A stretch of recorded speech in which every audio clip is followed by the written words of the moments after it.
Good morning বন্ধুরা, আশা করি তোমরা সবাই ভালো আছো। আমিও ভালো আছি বন্ধুরা। এটা দেখে বুঝতে পারছো এটা জাম, সবাই জানো। দেখো এত জাম হয়েছে, কেউ এসে খাবেও না, নিয়েও যাবে না। আমার দুই মেয়ে কেউ এসে তুলবে না যে জাম নিয়ে যাই। আমার বাবা কোনোদিনও জাম কিনে আনেনি। জাম কিনে খেতে হয় নাকি? পাশের বাড়ি গাছ আছে, এখান থেকে খেয়ে নিবি। আর এখানে বাড়িতে এসেও তাই, আমার কর্তাও তাই, জাম কেনে না, অন্য কিছু কিনবে কিন্তু জাম কিনবে না, জানো বন্ধুরা। তা দেখো পাশের বাড়ির গাছের ডাল আমাদের বাড়িতে এসে পড়েছে, জামগুলো পেকে পেকে আছে, এসে তোল, কেউ তুলবে না। তা আমি আসলাম আজকে তুলতে আর ভিডিও করতে। দেখো কত পড়ে যাচ্ছে, দেখেছো? এই দেখো, এই দেখো বড় বড় হয়েছে জামগুলো। দেখো পাততে না পাতে সব পটপট করে পড়ে যাচ্ছে, আর নিচে কত জাম পড়েছে দেখেছো? এর জন্য না আমাদের জলগুলো সব, ছাদের জল আটকে যাচ্ছে, তুলে কেউ নেবে না গো, আমাকেই আসতে হলো। দেখো এই রোদে চলে এলাম রান্নাঘরে, এটাই তো আছে। এই দেখো বন্ধুরা, করেছি আলু গাজর ভাজা। আজকে কিন্তু রবিবার। এই দেখো, এটা হচ্ছে বাঁধাকপির ঘন্ট। জানোই তো আমার কথা, বাঁধাকপিটা খুব ভালো খায়। এই যে বাঁধাকপির ঘন্ট করেছি। আর এদিকে যে ভাত হাফ হয়েছে, হাফ হয়েছে। আর হবে মাংস। মাংসটা দেখো ধোয়া হয়নি, রেখে দিয়েছি। এই দেখো বন্ধুরা, মাংস হয়ে গেছে। মাংস টকবক টকবক করে ফুটছে।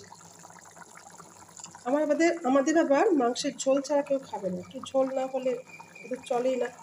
ঝোল দাও করে চিল্লাবে। আমার একটু মাংসের ঝোল রাখলাম। মাংস রেডি, গরম মশলা দেওয়া হয়ে গেছে। এবার আমি ভাত আরেকবার ফোটাবো, তাহলে আমার রান্না আজকে কমপ্লিট হয়ে যাবে। এই দেখো বন্ধুরা, আমার থালা রেডি করা হয়ে গেছে।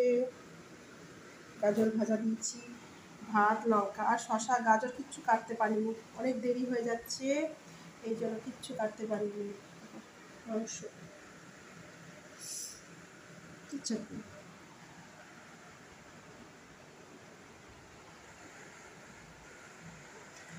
থালি সাজানোটা কেমন হয়েছে বন্ধুরা একটু বলো, কেউ কিছু বলো না প্লিজ, একটু বলো।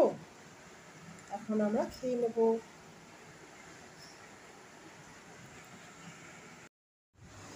এবার দেখো আমি কর্তার থালা সাজিয়ে নিয়েছি, সাজানো তো কিছুই না। বাঁধাকপি দিয়েছি, ভাত দিয়েছি, আর দিয়ে মাংস। মেয়ের, আমার বড় মেয়ের থালি সাজিয়ে নিয়েছি। এরা তিনজন খাবে, মানে আমার কর্তা খাওয়া হয়ে গেলে তারপর আমি খেতে বসবো। আর আমি টেবিল আছে কিছু সাজাচ্ছি না, কারণ আমি নিরামিষ খাই বলে, ছোঁয়া লাগবে বলে আমি সেরকম কিছুভাবে সাজাইনি।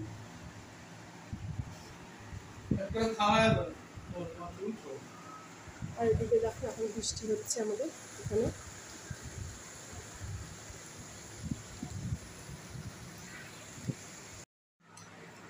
কর্তা খাওয়া হয়ে গেছে, আমি আমার খাবার নিয়ে বসে পড়েছি।